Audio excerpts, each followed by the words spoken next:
Hey guys, Urban Suburban here. Tonight I have for you an old school tabletop knife review. I pulled out the old camel blanket here for you guys and everything, so I hope you guys enjoy this. Tonight we're going to talk about the Enlan Bee EL-02. I did a preview on this knife a couple months ago, actually probably 4 or 5 months ago already, and just kind of never gotten around to doing the full review of it. So I figured I had a little time tonight and we'll pound this thing out. So to start off with, of course, a lot of you guys may be familiar with Enlan. This is a Chinese produced knife.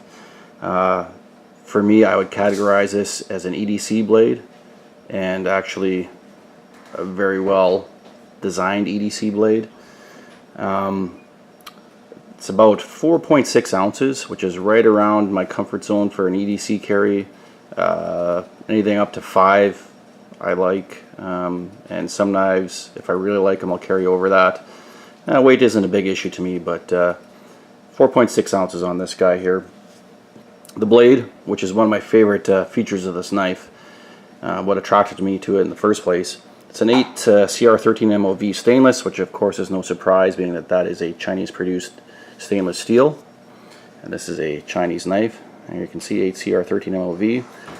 That is, I consider that to be a really good steel. It's not a super steel by any means, but in more budget-friendly knives, and especially for what I paid for this, and we'll talk about that right now actually, $14 shipped to my house from somewhere overseas. I don't remember where it came from, Hong Kong maybe. $14.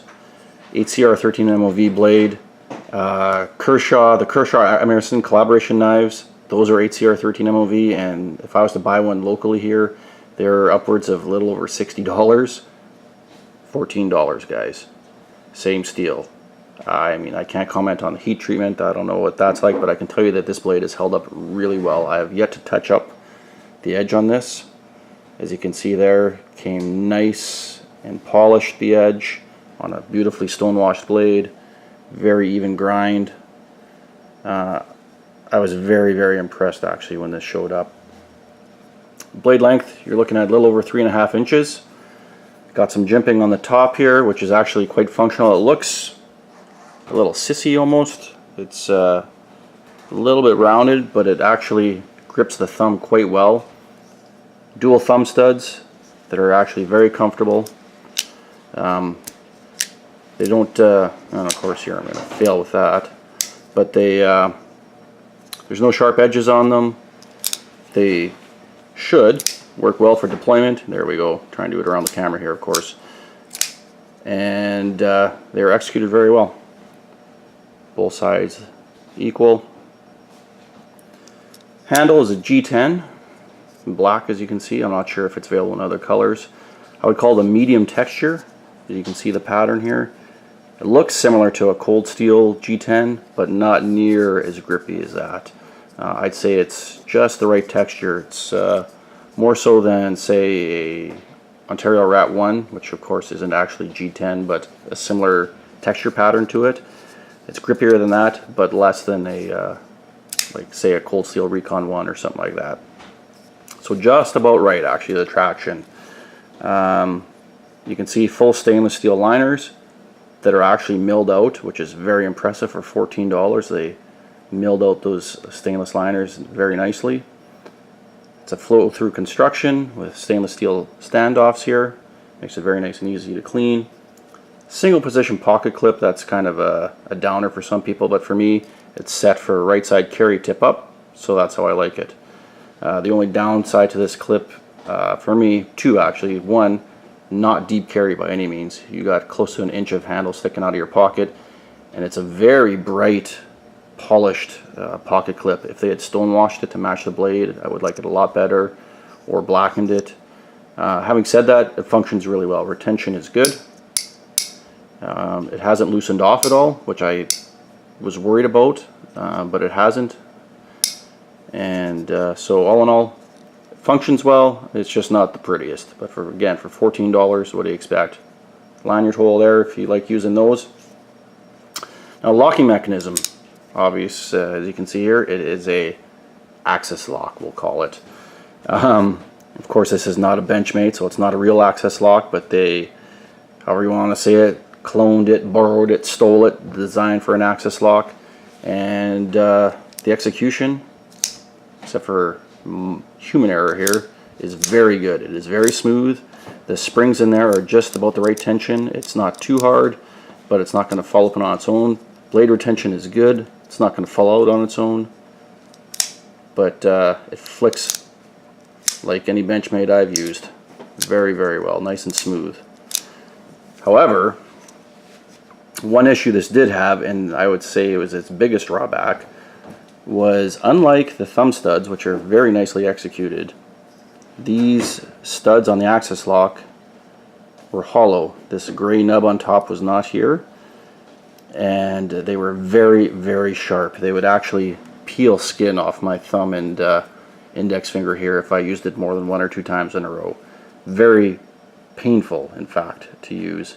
So what I did was I just got a little bit of JB Weld, dropped a drop in each side, let it dry, and it's been that way for months now. It's held up really good, and because it's JB Weld, it actually almost feels a little rubbery, so it's very grippy now, and of course very smooth, as you can see, rounded off almost perfectly, and now it's awesome, just awesome. I mean, should you have to do that to a knife that you buy? No, you shouldn't have to modify it to make it usable, but for $14, well, you know what, and probably about 5 cents worth of JB Weld, I'll take it, because it worked really well. Another downside for me is the pivot here. As you can see, it's not a standard pivot.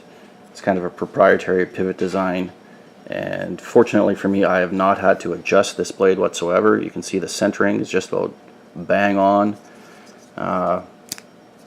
No play in here, side to side, up and down.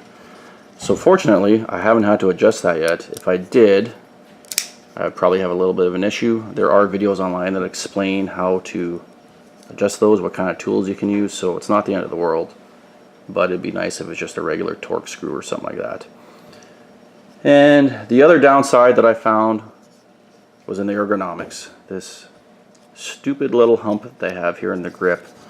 When I grab this knife, it just seems to line up right in the middle of my middle finger there, and of course that to me feels like it's going to create a hot spot.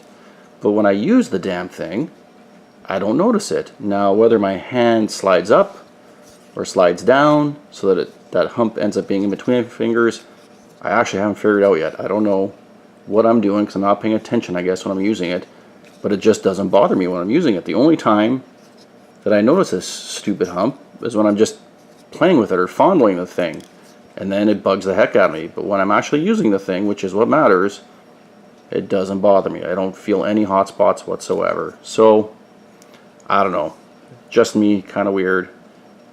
But other than that, ergonomics on it are great. When I use it, they're great. So again, pros I would say on this knife: the blade steel 8CR13 for $14, fantastic.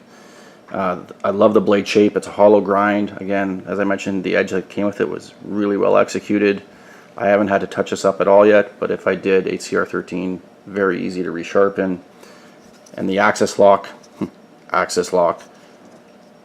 is very well done. It works very well. It's fun to play with this thing now. Cons: the original state of the thumb studs for the access lock, the pocket clip, just mainly that it's such a protrusion out of your pocket when you're carrying it. Otherwise it's just aesthetics. And the non-standard pivot, I mean, it looks nice, and like I said, I haven't had to adjust it whatsoever, but when that day comes, it's going to be a little bit of a pain. And again, and for me, I guess it's almost more, I don't know if it's in my head or what, but this little bump here, if that was gone, I would like it much better. But like I said, when I'm using it, it doesn't seem to bother me. Now, like I said, I consider this to be an EDC. At least I use it as an EDC, so of course I put it through the battery EDC tests over the course of time that I've had it. Cardboard, this thing just glides through cardboard. Even tonight I was pounding it through some of the double layered cardboard.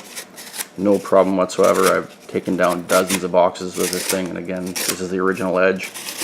Paracord, again, of course, no issue. You would kind of expect that of any knife, that you should be able to cut through paracord, especially with a plain edge. No problem there.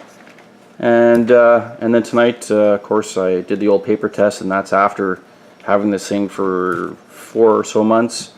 I carried it exclusively, basically every day for the first month, and then on and off since then, without touching it up, and it'll still go through paper, no problem.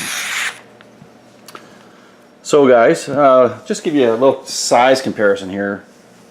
This is my Ontario Rat 1, and I'm not comparing quality or anything like that, but just as you can see, very similar dimensions to a Rat 1, and I would actually put this steel up against Oz 8 any day of the week.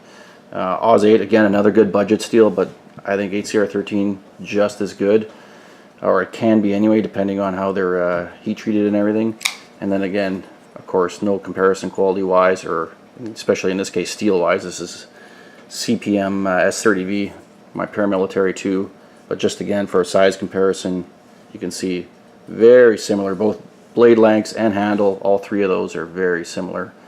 3 different locking mechanisms, of course. You got your liner lock, your axis lock, and the spider coast compression lock, but all 3 great blades in their own rights.